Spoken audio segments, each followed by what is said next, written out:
Good evening. I'm Pierce Brosnan. He is a legend that goes by many names. The Earl of Huntington, Robin of Locksley, Robert Fitzooth, and Robert Hood. But to centuries of storytellers, he is simply Robin Hood.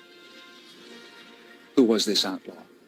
Did he actually exist? Was he real or just a medieval myth carried on for 800 years? It is a question that scholars still debate today. And for the next hour, we will explore the myth of the hooded man. Was he fact or fiction? Tonight, we will find out. No, I haven't packed a suitcase on an aeroplane for at least 25 years. Just don't. Just a little trolley, put it in the overhead. It's fine. You can go anywhere in the world. I made a conscious decision because of Stevie Wonder to not be superstitious. You're a fan, aren't you? Yeah. Mega fan, you are. How long have you been a fan? About 20 years, John. Yeah? Why? Been a fan 20 years, and for 20 years I've been asking myself the same question, and I still don't know. Yeah. As the gentleman back here said, there is something about the programme which captures the imagination. Do you want to be Doctor Who? Is that what it is? I don't think so, no.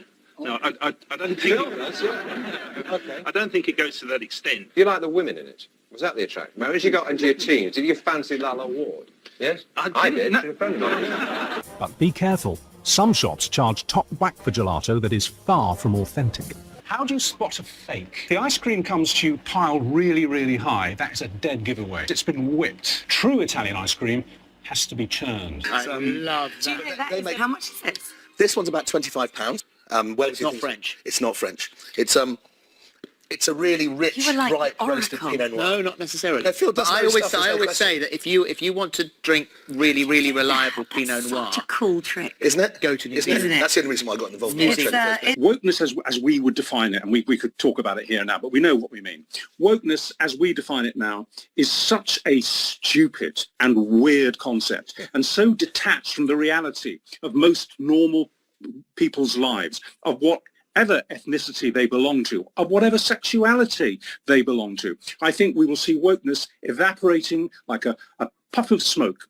Seems to be kind of just dissipating before our very eyes almost organically, no matter what the gloomsters from Sage or the government say.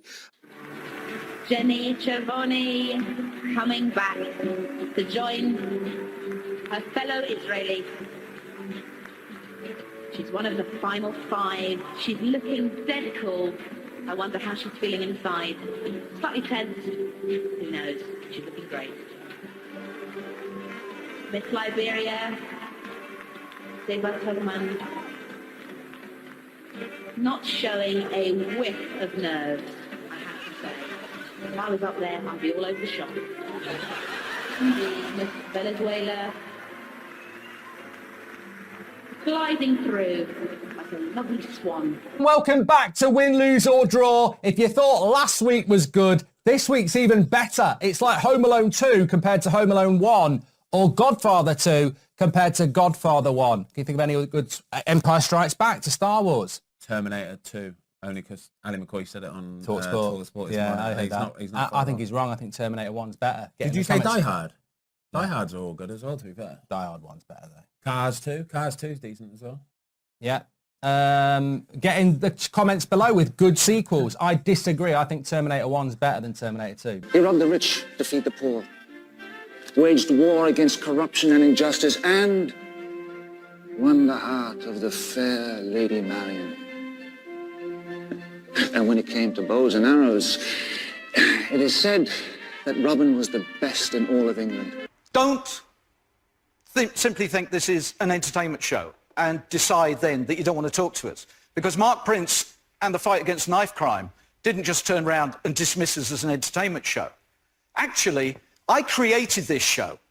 I do not get paid a penny to do this show. I decided, no fee, I wanted to put my heart and soul into it because I want to fight people like you and your council, because I think you're at the heart of what is wrong with this country. Mr. Van den Bos and Wealdon District Council, I know I'm right. Nick Clegg, he's behind us.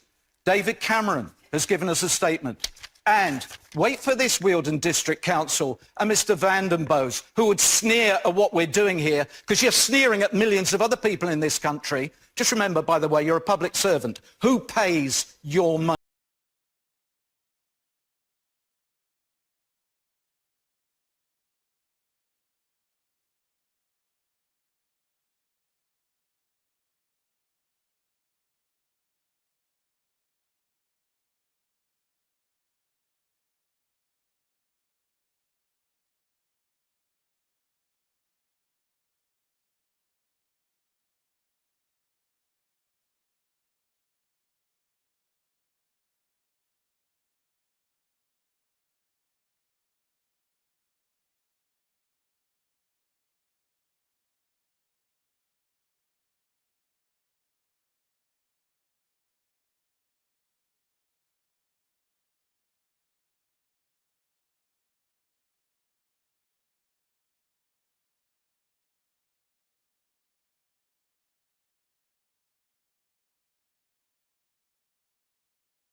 To stage one. I want to end this on an up note, because we will get what Joe wants. And in the meantime, I wanted to give you a gift from us to Joe. I know he loves the great outdoors. We did a little bit of research, so I know this is what he would want. It is a state-of-the-art all-terrain wheelchair. It is the latest. It's carbon fibre, aluminium. It's so he can get out and about. Thank you very much. Because, Debbie, believe me, we might not always believe in what goes on overseas, but when we stop respecting the ladies and gentlemen of our armed forces, this country really is in a shocking state. See you after the break. Boxing is the purest of all vocations. You'd call it sport. Mm-hmm. It's a way of life. Yeah. As best shown by the gladiator, Russell Crowe, Maximus. Don't throw stones. Don't throw stones, especially when you live in a glass house. Okay, get your license. Okay, and you have to tap ram dreadlocks. We have to do this thing, yeah. Rastafari. Football has to look at itself and say, can I really, just because the government is offering its teat, do I really have to nuzzle on that? Simon Jordan's flamboyant phrases. My reaction to Scott Parker kind of was, oh, shut up. Boo-hoo. Get on with it. What should Ole Gunnar Solskjaer do? I should do the dance of the seven veils. Problem is, you shuffle your pack, you shuffle your pack, you shuffle your pack. He is a very decent football manager, but you cannot polish a turd. No, it looks all right. Do you think a man of my calibre would get his hair cut with a pair of potato peelers like Alex has done. Could you remember a single racist thing that I said about her, or have ever said about her? Well, thank you for having me on, Pierce. I was surprised when I found out I would be on your show. We're an uncensored show, Ernest. We take all types on here. Well, all types. Well, there you go. Bienvenidos a esta edición especial de Partido del Día, con los momentos más destacados de los partidos de hoy. Todos los goles, todos los penaltis y las tarjetas rojas. En total tenemos 6 partidos llenos de emoción, entre ellos el Clásico del Norte, el derby entre Manchester United y Manchester City. Pero primero vamos a St. James's Park, donde una victoria del Newcastle United frente al Everton les puede garantizar una plaza en la Liga de Campeones. I nearly choked to death once. I really nearly choked to death. I was saved by my sister getting with the Heimlich manoeuvre. And in the moments before I thought I was going to lose consciousness, a great calm descended. Now, we all like laughing at that small percentage of the audience who think something completely daft like Alfred the Great was a chimney sweep or an escargot is a unit of currency in Portugal. But best of all is when the contestants laugh all the way to the bank. At the end of my career, I wasn't even standing in those positions. I was going into places where he'd look at me and think, oh, the option of running's not there now. So Do you allow I was yourself to thinking think? I was thinking of going in wrong positions. I'm It's sitting like, on the oh. bench. Hello. Yeah, Rishi. How are you? Oh, sorry. Gosh. Very tight. Hi, I'm Rishi. Yeah, very nice to see you. Congratulations. Yeah. Hi. How are you? Very nice to see you. Nice to meet you. Yes, Yeah, great pleasure. How do you do? Very nice to see you. Richard. Richard, how do you do? Sorry, right, yeah. How are you? Very nice to see you. Chris, nice to meet you. Yes, very nice to see you. And very great pleasure. Right. Have you, where's Teresa gone? Where have you gone? We did a lot of sports at my school. It's quite sporty. So, for example, the long jump. Right? My run up to the long jump was textbook. Brilliant. I mean, it took a long time, but it was textbook. Took off, didn't even make it as far as the sand. You know, so it's embarrassing. Then we've got the high jump, right? I couldn't even get onto the crash mat. Oh, I couldn't even jump that high. We did the hurdles, or as I used to call it, the limbo. That wasn't great. What was the little sort of bit of stone in the middle of that trophy? Well, I was reading that while you were interviewing him. It's a piece of salt from salt rock from below. You've forgotten it already, No, I can't remember the exact word. They thrust innocent 18-year-old DJ Jules to the door to say, and I was a law student at the time, and basically told the police, this is for me and my law student chums, officer. And from there came the name of the judge. I'm not a real judge, I should hasten to add, but in my mind's eye, I am anyway. There's a magical moment in the Gardeners here, where after the dreary bleakness of winter and a flurry of snowdrops, the world suddenly begins to turn yellow. I have some reservations about the phrase maiden speech, because it does have an unfortunately sexist ring to it. And as a rule, I don't like sexist language, though I have begun to have some reservations about politically correct linguistics since the honourable member for Newham North West told me of the Christmas pantomime in his constituency, which for reasons of political correctness was retitled Snow Green and the 7 Persons of Restricted Growth. Why do people take films that are really well done and change the dialogue and change the shots and call it the same movie? No, my question is, why do people take films that are really well done and do them again? Yeah, what's the point? Something new, it's in colour, yeah, great. But half the, I find Psycho, good because it is black and white. Kind of annoys me, that. It's hard work in the heat, and this morning's Wayus is still giving me jip. Oh, it was, yeah. I feel faint, but I still want to carry the logs back to Saris's hut. That's something we can debate long into the night. When does a heavy rain become an actual downpour? Over the last 10 years, I've investigated some of the darkest subjects in some of the most dangerous parts of the world. Now it's time to take a hard look at what's really going on in my own country, a country I love. So out come Liverpool, down goes Robbie Savage. Don't think that was in the script. I had to leave old Cairo and travel across town to the modern city. Left. I think this battered book. It looks like it's an object that survived from a fire. If you're racing at Doncaster, this is the place to stay. It's the Crown Hotel at Bawtry. Come inside. And this is the bar. This is definitely the place to be. Are you well? I thought you were. I'm going to have a glass of champagne. Give me one of those. Look at this. Well, this is fantastic. Cheers, girls. Cheers.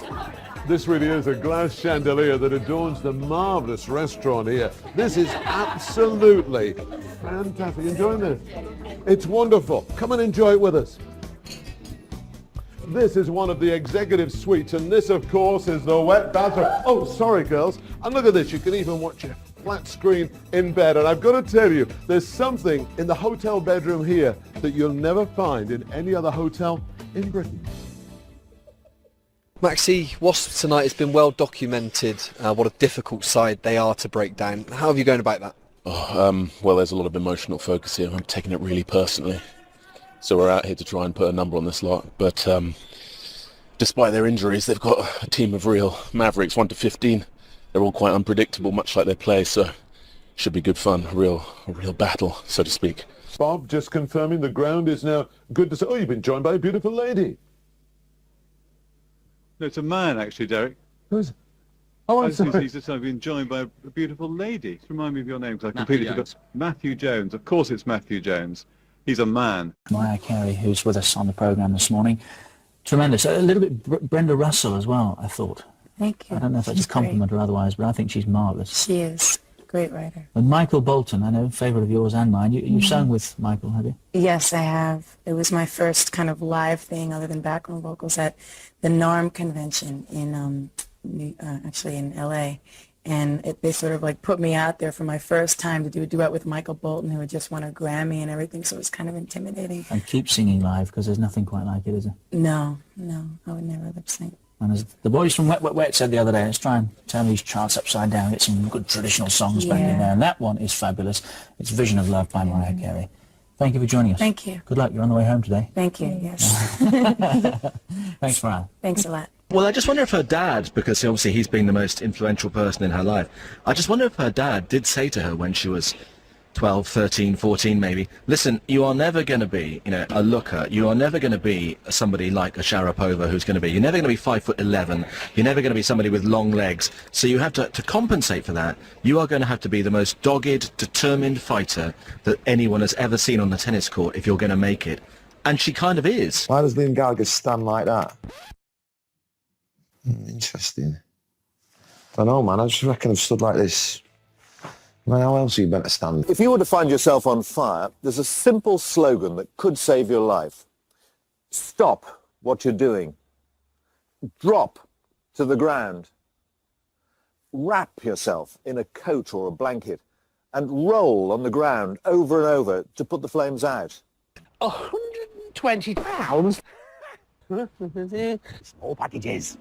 Now, if you're about my age, this is the model of Viva you may remember being driven to toddlers clubs in, the HC Viva, and this is where we get seriously nostalgic. The range included a 2.3 litre Magnum version and the Fiorenza Droop Snoot. Now note the vinyl roof as well. That bit of class would have set you back £31.59 as an optional extra in those days. Snazzy. And now on the theory that while some people are interested in the markets, everyone's interested in the weather. Here it is. None of the usual folksy nonsense about clouds bubbling up and advice about wearing woolly socks. Eastern parts will mainly avoid the rain except for those that don't. Western areas will be cloudy with rain except in those places that don't have rain. And finally, by popular demand, the second Newsnight weather forecast. Take an umbrella with you tomorrow. Finally, controversially to tomorrow's weather forecast. It's a veritable smorgasbord. Sun, rain, thunder, hail, snow, cold, winds. Must both going to work. It wasn't a crime for gain, but it certainly caused a lot of pain. Hello? You might let me up. Let me in or I'll sack you.